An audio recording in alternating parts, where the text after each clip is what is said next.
Hello, viewer. This is Pastor Brian and welcoming you to yet another edition of Leadership. And today we are looking at leadership on a different perspective. Leadership from the perspective of leading out a child. And I've entitled my presentation as Leading Up Your Child. Leading Up Your Child. I want to quote somebody called Josh Billings. In his very wise words, he put down this, that to bring up a child in the way he should go, travel that way yourself. I'm going to repeat that so that it sinks a little bit deeper in your understanding of how to bring up and to lead out in growing up a child. To bring up a child in the way he should go, travel that way yourself. Now, my key text that will help us a great deal in delving into this very important subject of leading out for the sake of your child as a parent. I pick my text from the book of Ephesians, chapter 6, verse 4. Ephesians chapter 6, verse 4. And in this verse, it is addressing parents and parenthood. It says, "Parents, do not exasperate your children. Instead, bring them up in the training and instruction of the Lord." I repeat, parents, do not exasperate your children. Instead, bring them up in the training and instruction of the Lord. That verse is very beautiful in the sense that it becomes one of the places in the Bible that we can draw some important lessons as we even try in not a very easy task of bringing up children. And in this aspect of leadership, we are going to look at how, as a parent, you're going to be instrumental in leading out, in helping out, in making things easy for your child. I may just want to ask you, how old are you, parent? Have you forgotten how old you are? You're right.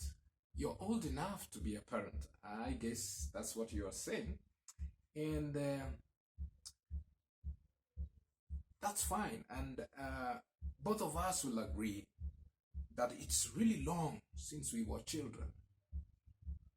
You remember those old days, those beautiful days when we would go down the cliffs and down the valleys and skidding down there so dangerously, but we still did all those dangerous things. I mean, I remember my childhood with nostalgia. Sometimes we would go places and you know,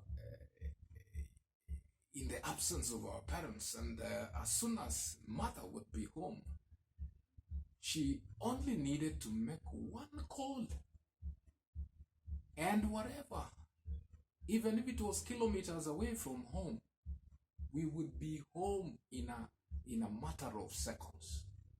How we get there was a miracle. In fact, I remember there were some funny places, and we would cross that and go beyond the river to play with our cousin brothers and our neighbors in some distance away from home. But then it was somehow in a raised ground, such that if mother would would call out from home, we would hear it. And when he would make that call, my friend, I had my little brothers, and it was difficult to rush with them. So I would run very fast to just, you know,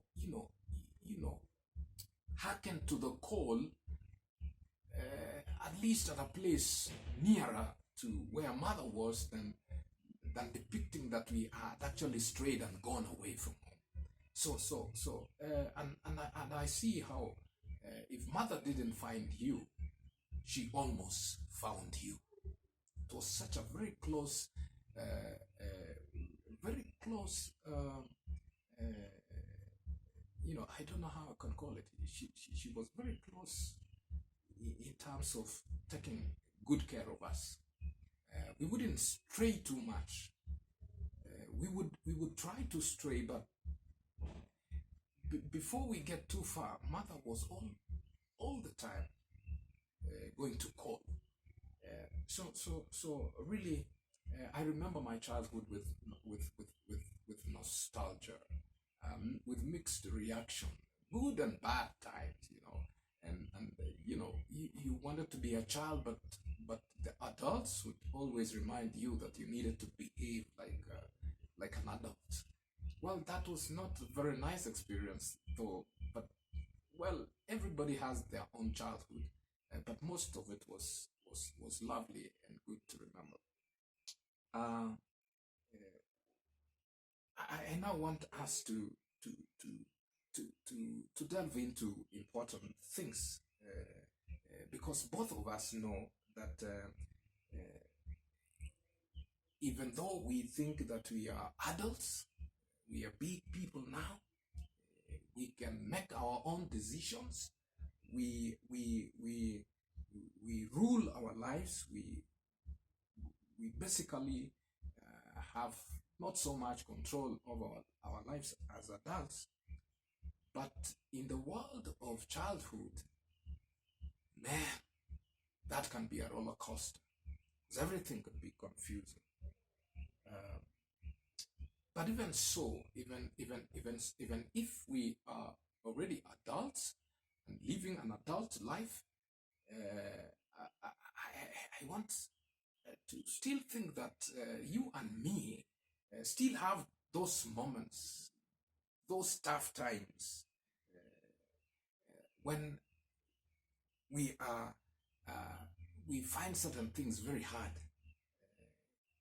We find difficult to cope up with our emotions, with our experiences, with our environment. Sometimes we just feel like, I just want to get out of here. What am I doing here?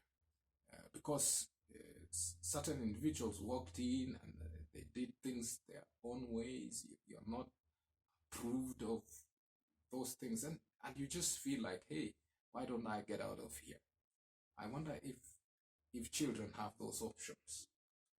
And so our environments, our emotions are still giving us trouble, even when it comes to really handling them as adults. So we can only imagine what happens in the life of a child. We become confused sometimes, don't we? We do get confused. We even hide ourselves from actually showing this kind of inadequacy and deficiency that could be showing in our adult life. And so we hide it from children that would have otherwise wondered what is going on in our lives. And also we struggle with our challenging situations. We do struggle. So as adults, we need to stop and actually think what life is like for our children, because we could be ascribing too much expectation to them. We could be putting a lot of expectation to them, yet they are only children. Sincerely speaking, that can be really unfair. For instance, we have situation in children that they can't easily make things out of it. They can't make anything out of. For instance, have you ever wondered how a child feels like to be rushed and dragged all day? Yeah. Let's say you're busy doing something, and so you took your child along with you, and you're rushing to do this and that. The child has no idea what you're doing, but you have to keep them at your pace. No, it's just the life of a child, when not understood, becomes just like that, being dragged along and being rushed into things and that they may not necessarily be agreeing to, be in full understanding of the same things. You know, we drag them along fast as their legs can carry them, and it may not necessarily be a good experience for them. So sometimes when we don't understand the world of a child, we make the child's life very miserable. Have you ever wondered what it is like to sit in an untidy bedroom and you know, to be told that you have to tidy it and you have no idea how to do it, and your parent wants you to do it? See, this is, you know, we want to train them to do certain tasks so that they grow up knowing what they are supposed to do, when they are supposed to do. But then when we are introducing them when we are initiating them to these things, are we flexible enough? Are we doing it piecemeal so that then they are able to, you know, to learn one day at a time? Sometimes it is we want to rush them into, dragging them into. Those are some of the things that when we look through, we find that we sometimes become so responsible in making the life of a child so miserable. Now, have you ever also wondered how lonely does it feel to be sad and to have words to tell, to have no words to tell anyone how you really feel? You're lonely. You feel the whole place is deserted. You don't have a language to you don't even know that mommy is just in the next door, or mommy is just seated a few meters away from you.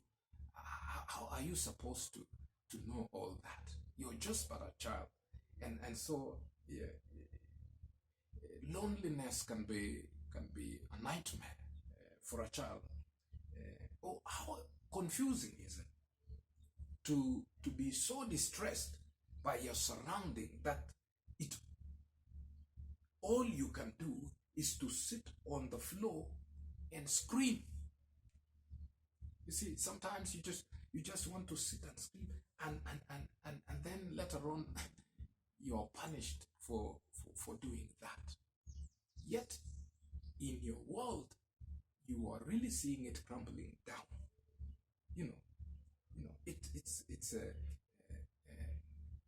It's difficult to be a child. You are just trying to express yourself, but then it is interpreted as being naughty. And naughtiness in my house sends someone to a naughty corner. And the naughty corner is the number of minutes.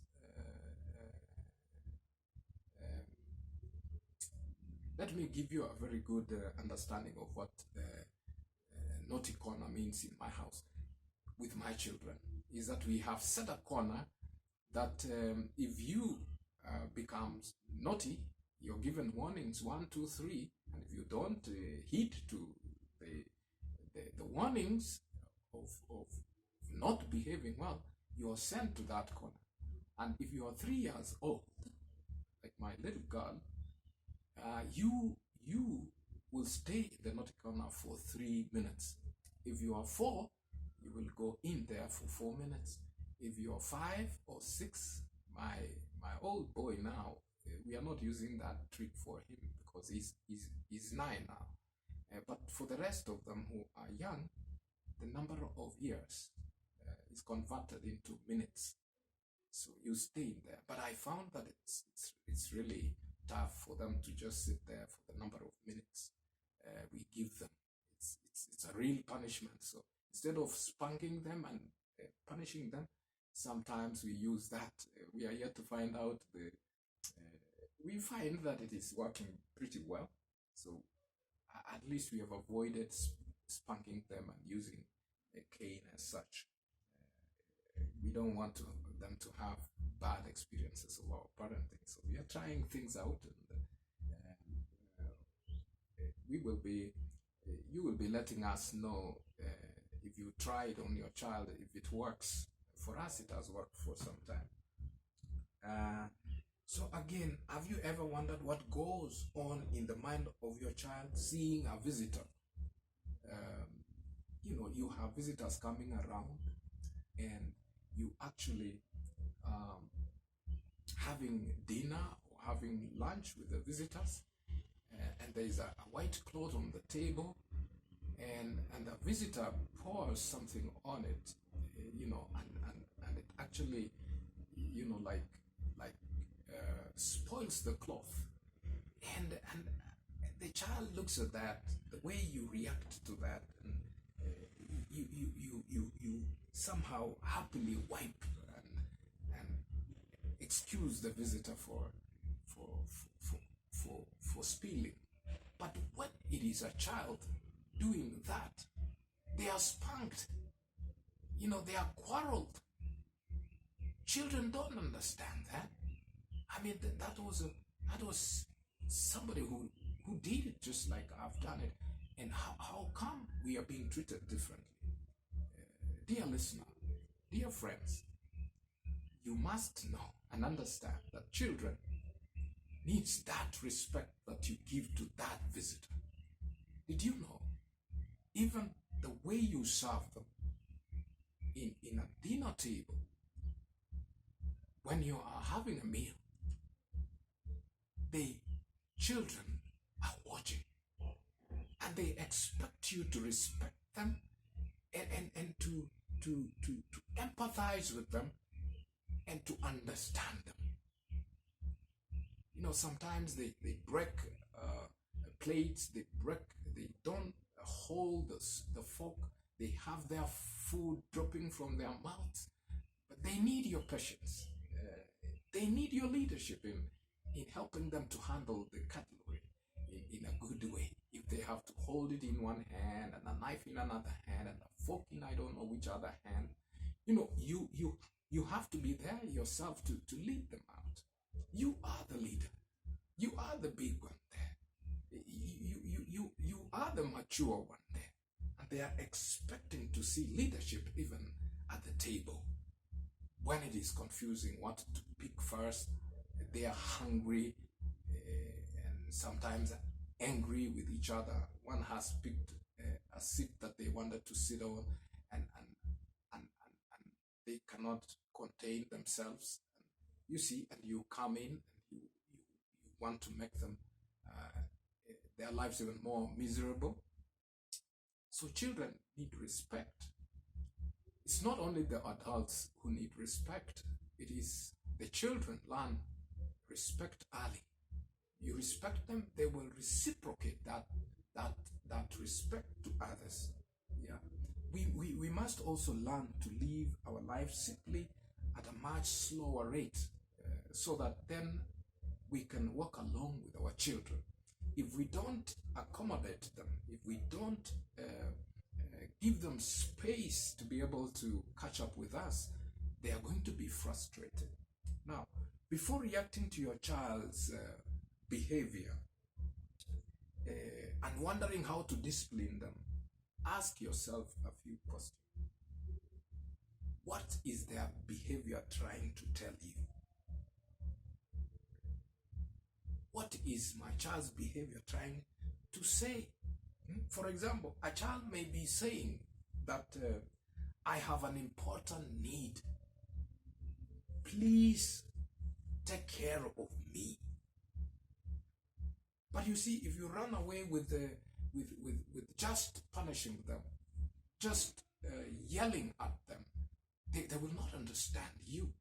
Because you see, they could be saying, I have an important need.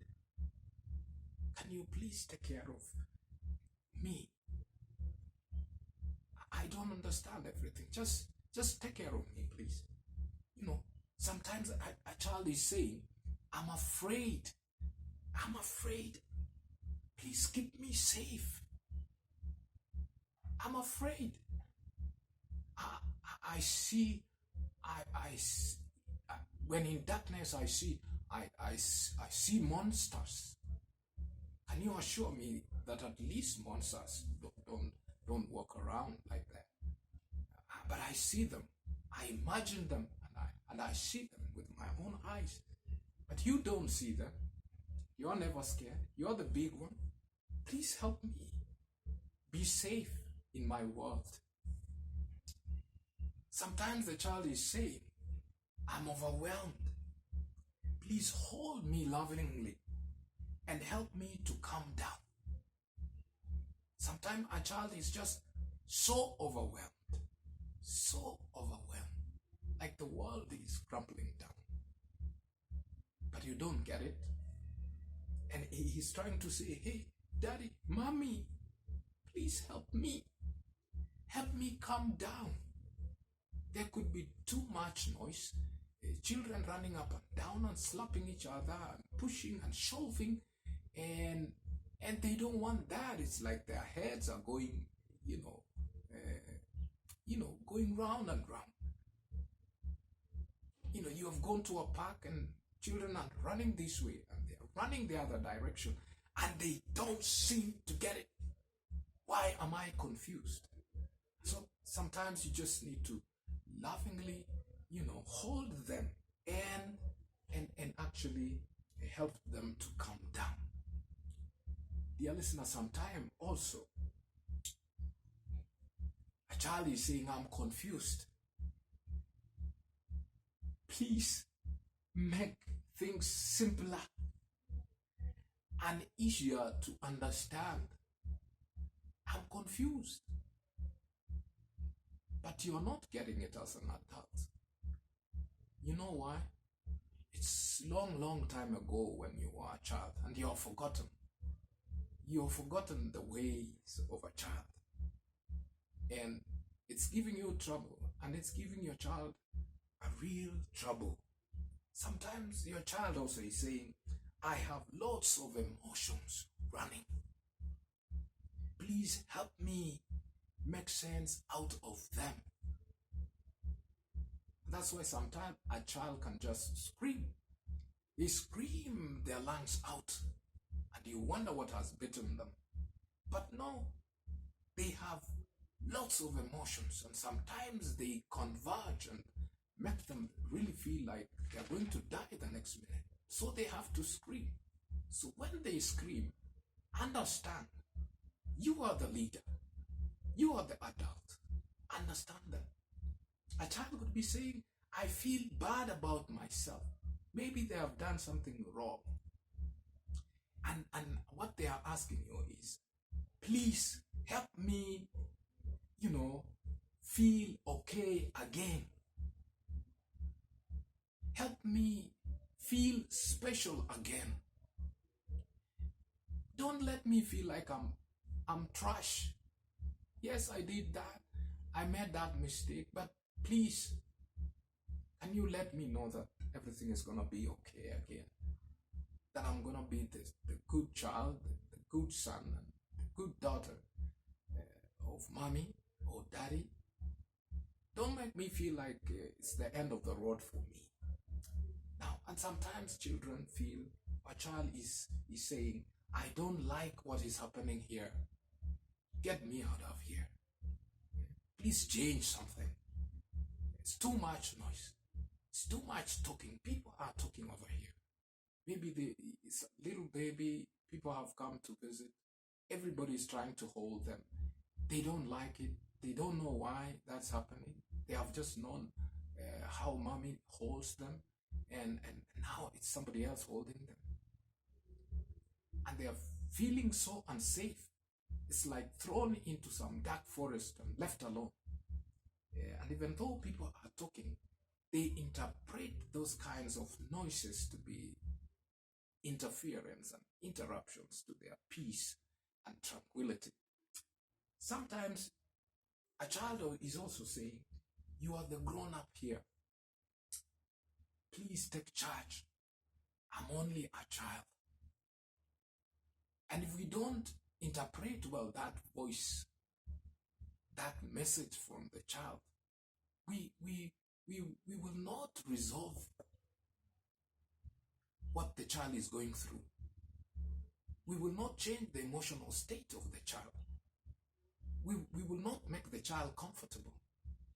And so we will separate the child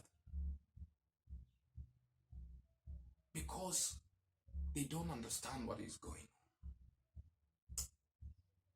on. Now, dear listener, it would be nice to begin with the relational skills, to know how and what are the needs of the child. Because they are not adults. They cannot express themselves. They cannot articulate their real situations. And so it can really be difficult, you can imagine. Now,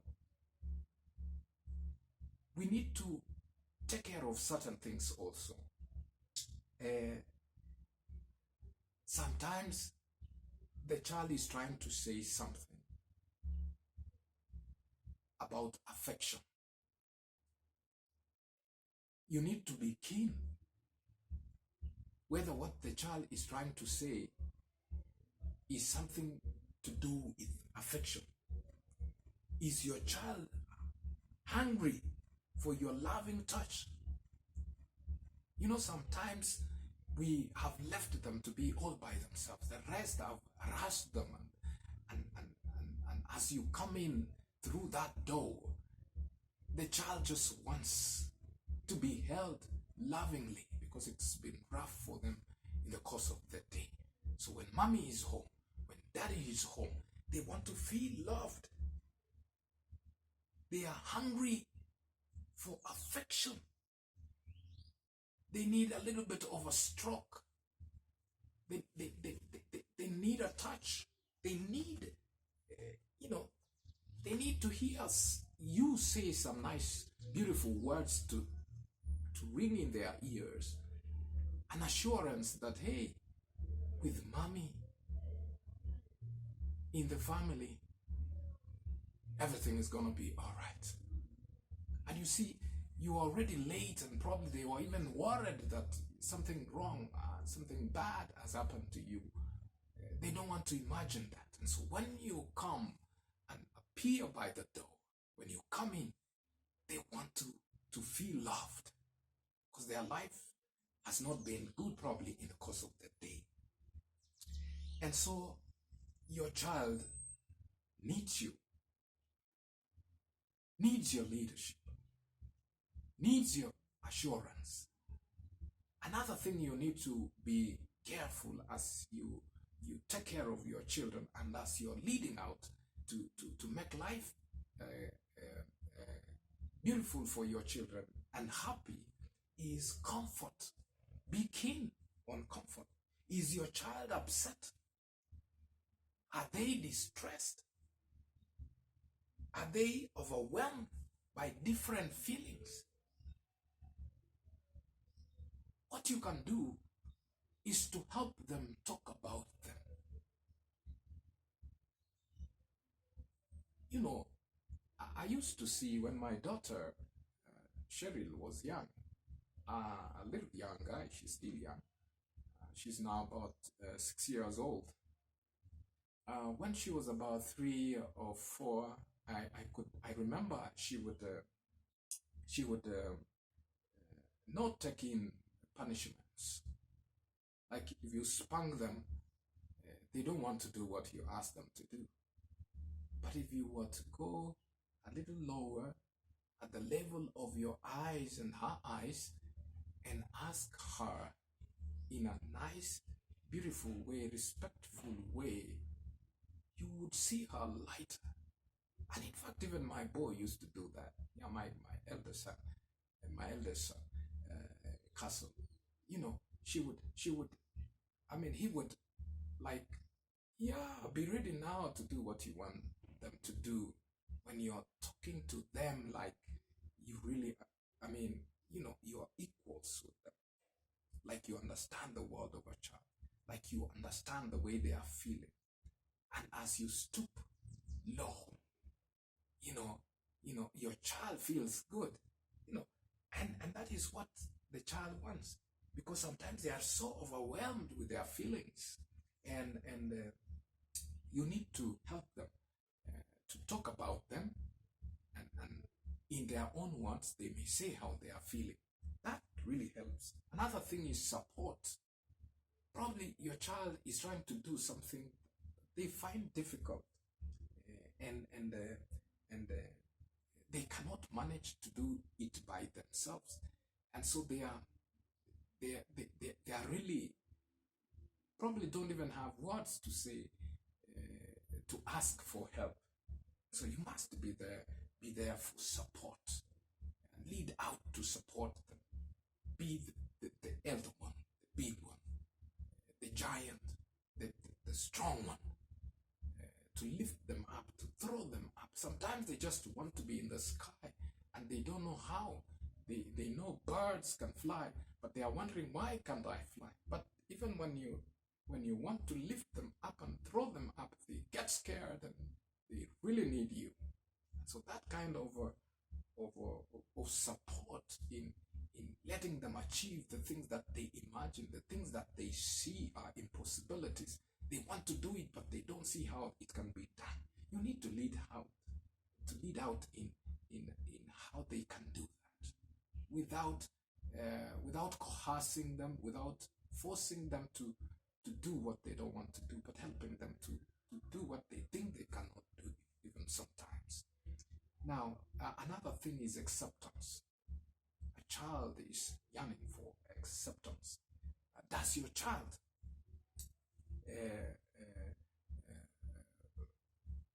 feel a need for acceptance?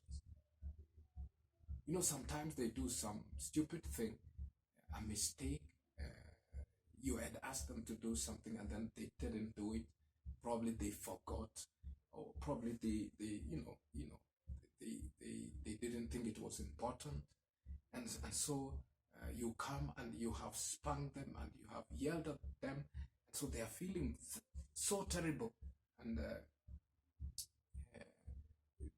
sometimes they feel they have disappointed you because they have done wrong things over and over, and they don't think they will ever do anything to please you, and so they need acceptance. They need to know that you still love them, no matter what, with their deficiency, with their incompetence in doing what needs to be done. They need to know that. That's an important thing for them to just know. And so a child is a child in a child's world, and you have to be there, just as Josh Billings says, that to bring up a child in the way he should go, travel that way yourself. You need to immerse yourself in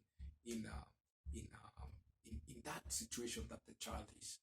Imagine what they could be going through, and then you're able now to interpret that and then translate that into answers to their big questions. Another thing also is, do not exasperate your child. Do not make things more difficult than it is right now, because they will not understand why it is, because their life is sometimes rocky, slippery, confusing, muddy, cold, hot. All kinds of situations sometimes converge and make their lives really very unbearable to live in. Break it down for your child. Be loving, be caring, and let them know you love them unconditionally, that they matter a lot. Sometimes we are not very nice to our children. When we are out there, we treat other people's children respectfully and talking to them nicely, so that they can make you feel like a nice person. But when it comes to your children, you have become like a tyranny. You have become a terrorist to them, let alone your wife. Your children are so scared to have daddy at home, so scared to have mom at home. You see them coalescing towards their daddy or coalescing towards their mommy when the other one is this way or the other side. You need to have a situation whereby you make things easy for children so that they can confide in you, they can tell you their secrets, they can be friends with you. I think that would be very important. May the good Lord help you, even as you try to lead out as a parent to your own children. Will you be nice to them? Now that we have heard all these things, will you be a little bit gentle to them? Now that we have talked about these issues, kindly do that, and you will see a huge difference in their countenance and in their experiences of childhood. Be that parent whom their children would love to be when they grow up. Thank you, and God bless you. Pastor Brian, and I want to ask you to please subscribe. Please drop a message down there, a compliment. Also, dial that bell there so that when a new video comes, you will be notified. And we want to thank you. We will endeavor to bring you what will be useful for you. Thank you and goodbye.